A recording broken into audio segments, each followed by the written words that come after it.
Hello class 10. Today we are going to do question number 2 of exercise 3.5.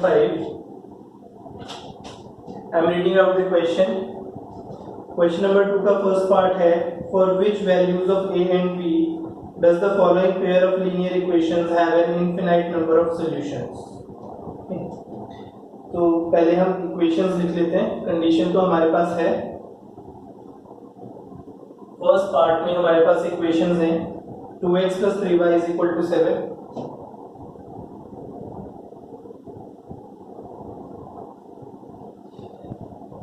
and second equation is a minus bx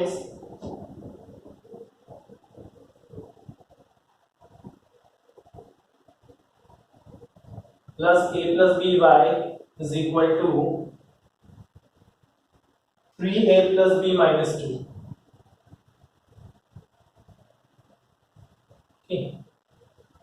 अब हम इन्हें standard form में लिख लेते हैं पहले.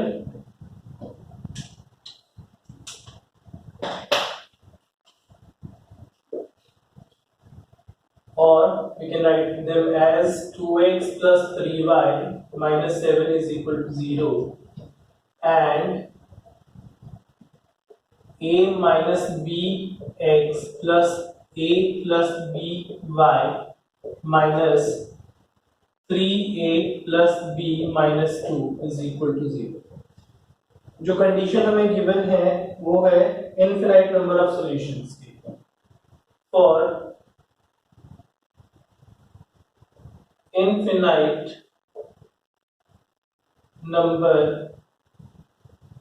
Of solutions, infinite number of solutions के लिए क्या होता है? We have condition a1 upon a2 is equal to b1 upon b2 is equal to c1 upon c2. हमें हमारे पास यहाँ पर जो वैल्यूज है ऑलरेडी a और b की फॉर्म में गिवन है, तो हम इसे लिखेंगे नहीं, हम सीधा वैल्यूज पुट कर देंगे. a1 हमारा क्या है 2, a2 है a माइनस b, b1 है 3, b2 है a प्लस b, c1 है माइनस 7 एंड c2 है minus 3a plus b minus 2. ये हमारी कंडीशन है जो हमने यहाँ यूज की. यहाँ पे नेगेटिव साइंस हट जाएंगे. अब हम पहली दो वैल्यूज को इक्वेट कर लेते हैं, क्योंकि यहाँ पे कम टर्म्स हैं. यहाँ पे ज्यादा बड़ी टर्म अगर ये इक्वेट करेंगे तो कैलकुलेशन ज्यादा लगेगी. तो पहली दो टर्म्स को हम इक्वेट करते हैं. 2 upon a minus b is equal to 3 upon a plus b. Multiplication होगी a plus b is equal to 3a minus b, 2a plus 2b is equal to 3a minus 3b, 2a minus 3a is equal to minus 3b minus 2b, minus a is equal to minus 5b, minus and minus will be cancelled, a is equal to 5b. ये हमारी a की value आ गई. अब हम इन दोनों को equate कर लेते हैं, क्योंकि दूसरी इक्वेशन लाने के लिए या वैल्यू पुट करने के लिए जो हमें इक्वेशन चाहिए उसके लिए या तो फर्स्ट को थर्ड से या सेकंड को थर्ड से इक्वेट करना पड़ेगा. ये फर्स्ट को सेकंड से इक्वेट कर चुके हैं, तो हम सेकंड और थर्ड को इक्वेट कर रहे हैं. इन दोनों को इक्वेट करते हैं. 3 upon a plus b is equal to 7 upon 3a plus b minus 2. Multiplication होगी 3 bracket 3a plus b minus 2 is equal to 7 bracket a plus b. अब हमें पता है कि a की वैल्यू जो है वो ऑलरेडी 5b है. a की वैल्यू 5b है, तो हम a की वैल्यू पुट कर लेंगे. 3 multiply 5b plus b minus 2 is equal to 7. 5b plus b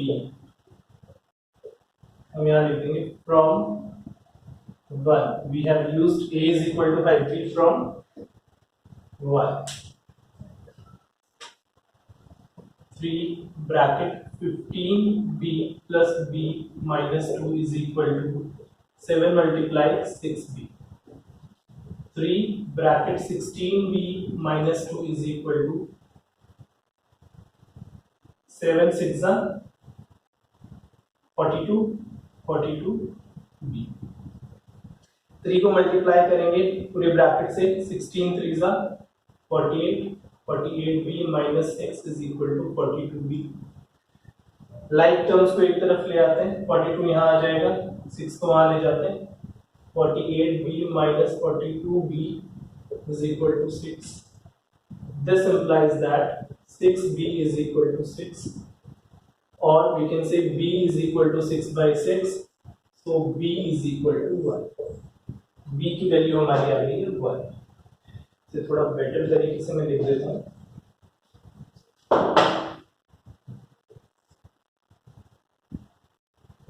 This implies that 6b is equal to 6, b is equal to 6 upon 6, so b is equal to 1. b की value 1 आ गई है. अब हमें चाहिए a की value. a की value 5b already है हमारे पास. ये पोर्शन मैं रब कर देता हूँ.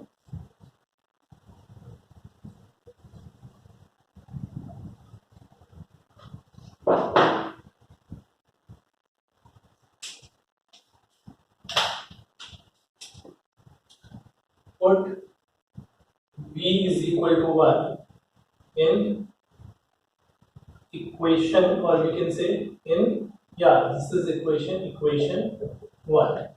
So a is equal to 5 multiply 1. Okay, a is equal to 5. a की वैल्यू आ गई 5 और b की वैल्यू आ गई 1. Let us check the answer.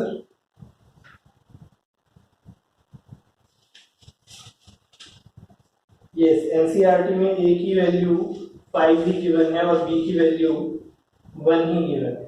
Our answers are correct. This answer is correct. Now we will do second part.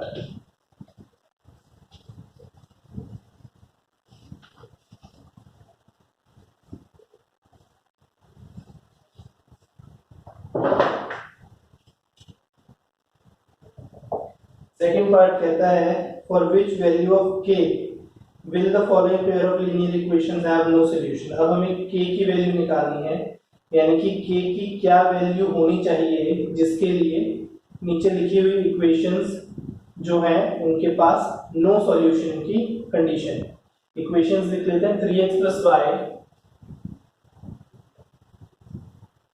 is equal to 1, 2k minus 1x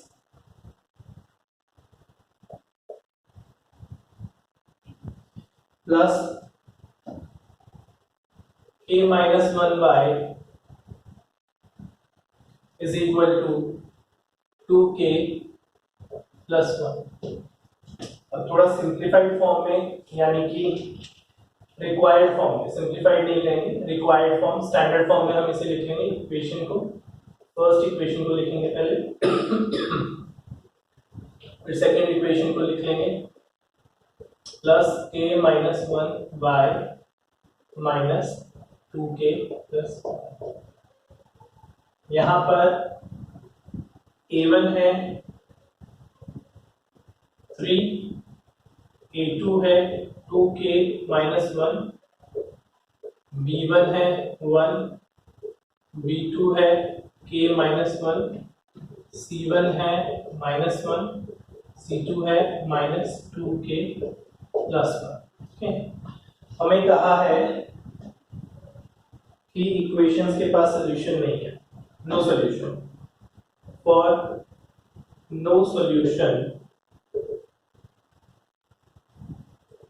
no solution के लिए क्या होता है? a1 upon a2 is equal to b1 upon b2 but not equal to c1 upon c2. This implies that 3 upon 2k minus 1 is equal to 1 upon k minus 1 is not equal to minus 1 upon minus 2k plus 1. हमें question में पूछा है k की कौन सी value के लिए ये दोनों इक्वेशंस जो गिवन है इनका जो है नो सॉल्यूशन आएगा। तो हमें k की वैल्यू निकालनी है। हम पहली दो जो हमारी टर्म्स है a1/a2 और b1/b2, इन दोनों को कंसीडर करेंगे इक्वालिटी के साइन के साथ। इनइक्वालिटी के साइन के साथ हम कुछ भी कंसीडर नहीं करेंगे यहाँ पे, क्योंकि हमें k is equal to something निकालना है, k not equal to something नहीं निकालना। अगर k not equal to something निकालना होता तो हम इनइक्वालिटी का साइन कंसीडर करते। उसमें क्वेश्चन होता फॉर क्वेश्चन उसमें हमारा थोड़ा सा चेंज हो जाता। क्वेश्चन उसमें हमारा होता what should not be the value of k for the following pair of linear equations having no solution। what should not be the value of k की वैल्यू क्या नहीं होनी चाहिए, ये क्वेश्चन होता हमारा। लेकिन हमारा यहाँ क्वेश्चन है for which value of k या फिर what should be the value of k। तो हम फर्स्ट टू को कंसीडर करेंगे, ठीक है, a1/a2 एंड b1/b2 को। इनको इक्वेट करते हैं। सो 3/2k - 1 is equal to 1/k - 1। Multiplication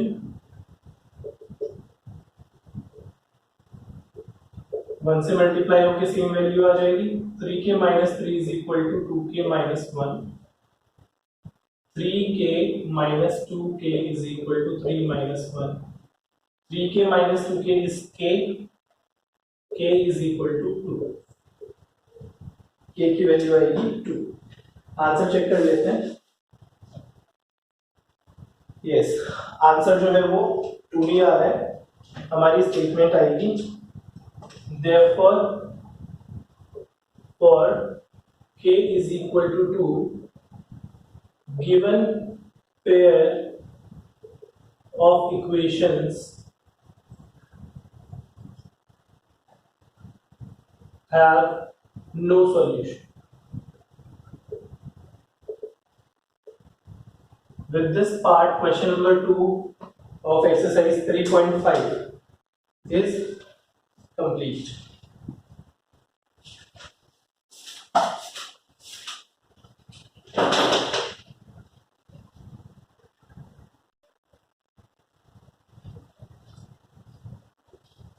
अब क्वेश्चन नंबर 3 देख लेते हैं।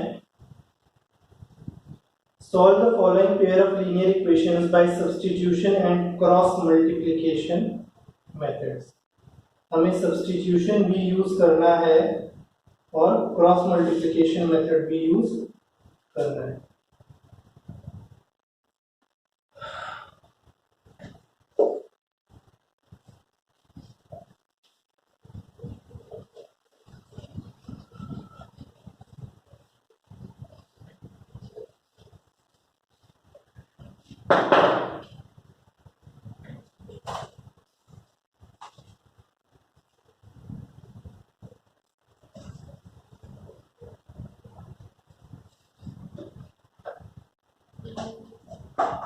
हमारे पास जो इक्वेशंस हैं उन्हें देखते हैं। 8x + 5y = 9।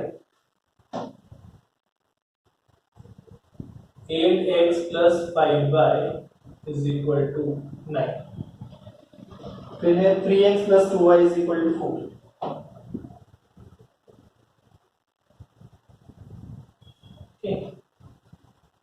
इसे 1 मार्क कर लेते हैं।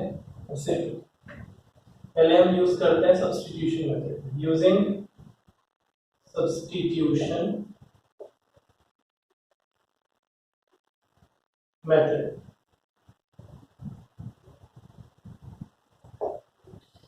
फ्रॉम इक्वेशन 1 से क्या आ जाएगा हमारे पास,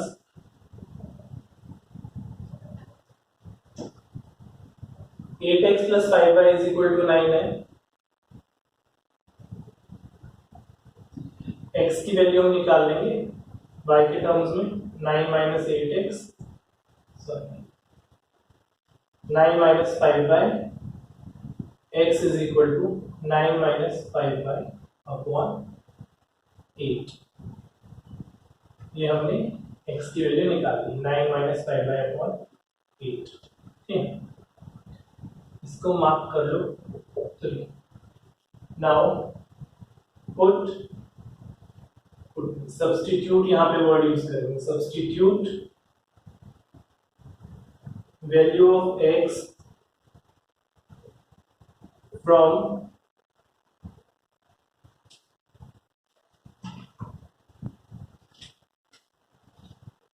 इक्वेशन 3 इन इक्वेशन 2। 3 से 2 में डाल देते हैं। 3 multiply 9 minus 5y upon 8 plus 2y is equal to 4। ये आ गया हमारे पास। ठीक है, अब 3 को मल्टीप्लाई कर लेंगे। 3 को मल्टीप्लाई करने पे क्या आएगा, 27 minus 15y upon 8 plus 2y is equal to 4। LCM लेंगे, 27 minus 15y plus 16y upon 8 is equal to 4।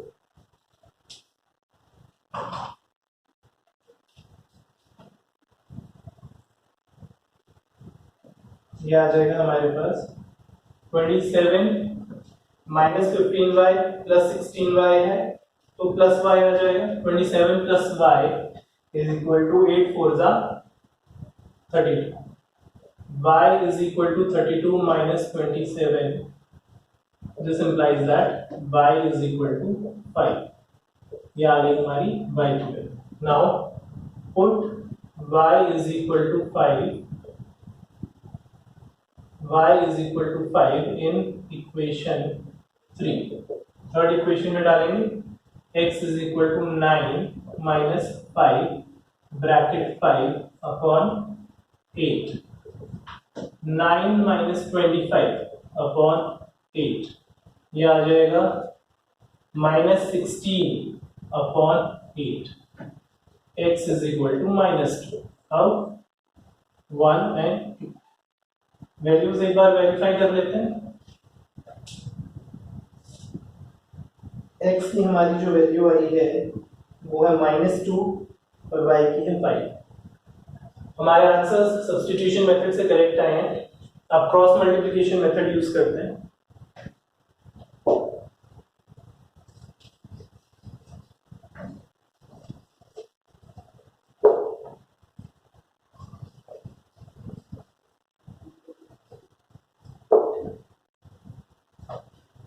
पहले हम इन इक्वेशंस को स्टैंडर्ड फॉर्म में लिख लेंगे और a1 इज और 8x plus 5y minus 9 is equal to 0। 3x plus 2y minus 4 is equal to 0। a1 की वैल्यू आ गई है 8, a2 is 3, b1 is 5, b2 is 2, c1 is minus 9 and c2 is equal to minus 4। अब हम use कर रहे हैं cross multiplication method. Using cross multiplication method.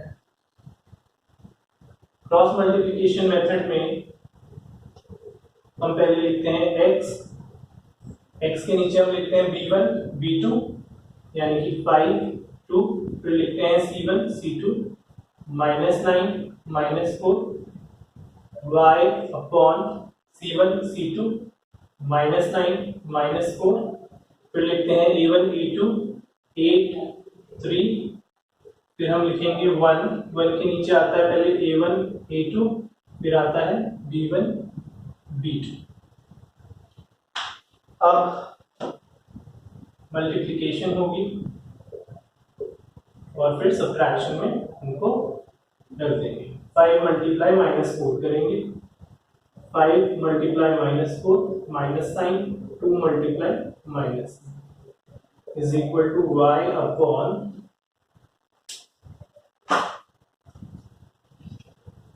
-9 multiply 3 -4 multiply 8। is equal to 1 upon 8 multiplied 2 minus 3 multiplied 5, ये आ जाएगा। तो x के नीचे डिनोमिनेटर में क्या आएगा, 5 4 = 20 minus 20 minus minus plus plus 9 2 = 18 y upon minus 27 minus minus plus plus 32 8 2 = 16 minus 15. This implies that we get x upon minus 2 is equal to y upon 5 is equal to 1 upon 1. तो हम पहले x की value निकालने के लिए x upon minus 2 को 1 upon 1 से equate करेंगे, तो x की वैल्यू आ जाएगी -2 और फिर y की वैल्यू हम निकालेंगे तो आएगा y upon 5 is equal to 1 upon 1, तो उससे y की वैल्यू आ जाएगी 5।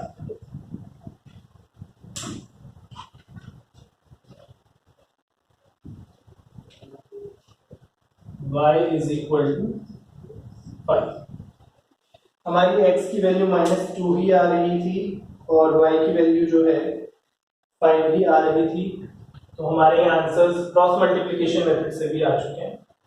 With this, question number 3 of exercise 3.5 is also done.